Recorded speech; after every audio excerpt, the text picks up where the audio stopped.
Firman-Mu berkata Kau besertaku, maka kuat roh dan jiwaku. Tangan-Mu Tuhan selalu ku nantikan, di setiap langkahku percaya. Para pemirsa yang dikasihi Tuhan, di mana saja Anda dapat menyaksikan tayangan ini, kami akan menyampaikan kebenaran firman Allah pada pagi hari ini yang merupakan kekuatan kita. Nah, sebelum saya menyampaikan firman Allah, saya mengajak saudara untuk berdoa. Kami mengucap syukur Tuhan di hari ini yang Engkau beri pada kami. Terima kasih kekuatan, sukacita, sejahtera, damai, kemenangan yang Engkau karuniakan kepada kami. Tolong kami untuk menyambut kebenaran firman Allah. Roh Kudus, tolong kami, kuduskan hati pikiran kami, seluruh kehidupan kami ini, agar pada hari ini kami menikmati firman-Mu yang hidup, yang menghidupkan kami, yang memberikan kekuatan, yang memberi sukacita, damai, sejahtera, yang memberi solusi dalam berbagai problem kehidupan kami. Terpuji nama-Mu Tuhan, kami sambut firman-Mu dalam nama Tuhan Yesus Kristus. Haleluya. Amin. Saudara pemirsa yang kami kasihi, pada pagi hari ini kami akan mengambil ayat firman Allah di dalam Injil Yohanes pasal 1. Saya akan baca mulai dari ayat 1. Ya.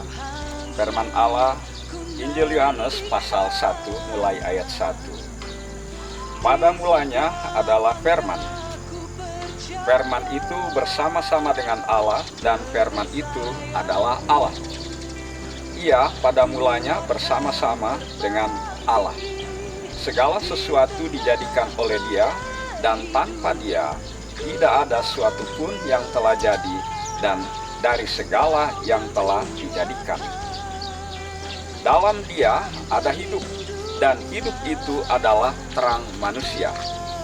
Terang itu bercahaya di dalam kegelapan, dan kegelapan itu tidak menguasainya. Datanglah seorang yang diutus Allah, namanya Yohanes. Ia datang sebagai saksi untuk memberi kesaksian tentang terang itu, supaya oleh dia semua orang menjadi percaya. Ia bukan terang itu, tetapi ia harus memberi kesaksian tentang terang itu. Terang yang sesungguhnya yang menerangi setiap orang sedang datang ke dalam dunia. Saudara pemirsa yang dikasihi Tuhan, dalam ayat pertama di sana dikatakan pada mulanya adalah firman. Kata pada mulanya ini tidak ada hubungan dengan waktu. Pada mulanya itu artinya sebelum manusia mengenal waktu. Kata pada mulanya ini menunjuk pada permulaan segala-galanya. Pada mulanya adalah firman. Nah, di dalam Alkitab kita mengenal ada dua macam firman. Firman yang hidup dan firman yang tertulis. Firman yang hidup itu adalah Yesus Kristus, dan firman yang tertulis adalah Alkitab. Nah, kita lihat pada waktu Allah menciptakan manusia, itu dalam kitab Kejadian dikatakan Allah membuat patung dari tanah liat.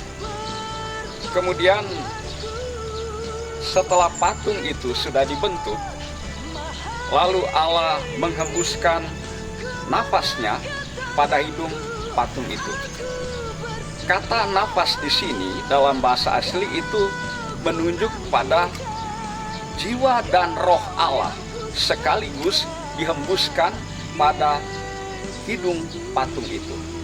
Artinya, bagian kehidupan Allah ditransfer masuk ke dalam patung itu, yang kemudian jadilah kehidupan, yaitu manusia Adam. Dengan demikian kita dapat menyadari bahwa hidup kita ini begitu mulia karena dalam hidup kita ini ada bagian kehidupan Allah yang ditransfer masuk dalam kehidupan kita. Nafas Allah yang memungkinkan kita bisa hidup. Nah, saudara lihat, dari hari ke hari kita hidup dari nafas Allah. Kita hidup dari firman. Firman itu berdiam di dalam hidup kita. Oleh firman itu kita hidup. Nah, kita lihat, waktu Allah ciptakan manusia, firman Allah katakan bahwa Allah menciptakan manusia menurut peta dan teladan Allah. Menurut image-nya Allah.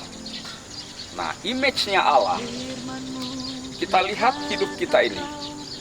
Kita terdiri dari tubuh, jiwa, roh. Waktu Allah menciptakan manusia, Allah katakan, marilah kita menjadikan manusia.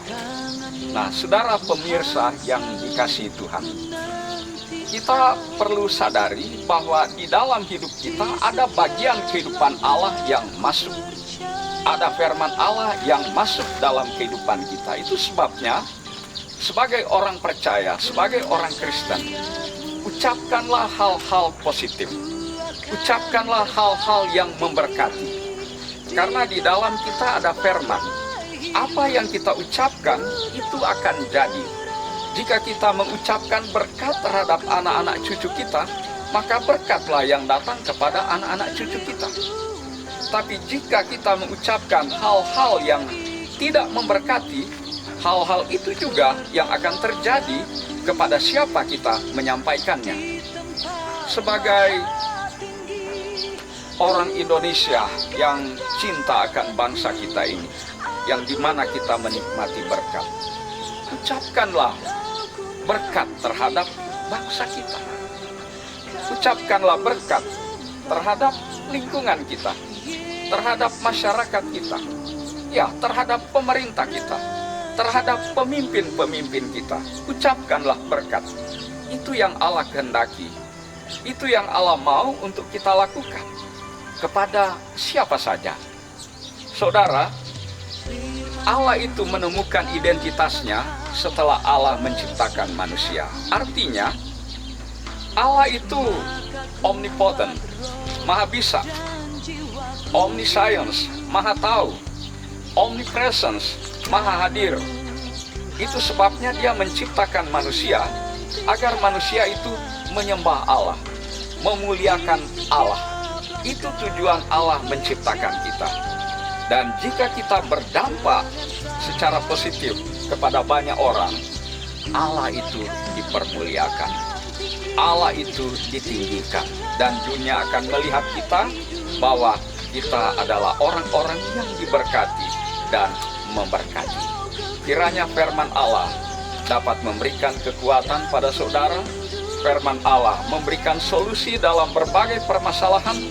Firman Allah itu adalah kekuatan Allah yang ditaruh dalam hidup kita, sehingga firman Allah itu juga menjadi kekuatan kita. Kiranya Tuhan Yesus memberkati saudara pemirsa dimanapun berada, dan doa kami agar kiranya saudara tetap hidup dalam keberkatan, penuh sukacita, damai sejahtera, ada kegemaran memberkati orang, memberkati tetangga kita, memberkati jemaat di mana kita ada, memberkati masyarakat di lingkungan kita, memberkati pemerintah, memberkati bangsa kita, karena di sini kita hidup, ditaruh Allah untuk menjadi berkat. Tuhan Yesus memberkati. Shalom.